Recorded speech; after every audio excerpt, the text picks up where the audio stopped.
Hello! So guys আমরা হোলির দিনে লাঞ্চে খেয়েছিলাম গরম, গরম মটনের ঝোল আর তার সাথে গরম, গরম ভাত। জমিয়ে খাওয়া-দাওয়ার পরে সন্ধ্যার দিকে অর্ঘ্য আর আমি একটু ঘুরতে বেরিয়েছিলাম, একটু হাঁটাহাঁটি করতে আর কি। তো আমরা গিয়েছিলাম আরামবাগ পার্কে। ওখানকার মনোরম পরিবেশ আমাদের বেশ ভালো লেগেছিল। সন্ধ্যার অ্যাটমসফিয়ারটা না দারুণ লাগে। তোমাদের সাথেও অল্প একটুখানি শেয়ার করে দিলাম। তোমাদের কেমন লাগছে আমাদের এই মিনি ব্লগগুলো অবশ্যই কিন্তু জানাবে কমেন্ট করে।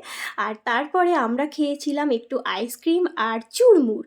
দেন আমি একটু ফোন নিয়ে ঘাঁটাঘাঁটি করছিলাম, একটা অর্ঘ্যকে জিনিস দেখাচ্ছিলাম, সেই জন্য অর্ঘ্য একটু রেগেও যাচ্ছিল, বলছিল যে বাইরে বেরিয়েও ফোন। তারপরে রাতের দিকে বাড়িতে কেউ না থাকায় আমরা অর্ডার করেছিলাম চিকেন বার্গারের। খেতে কিন্তু দুর্দান্ত ছিল।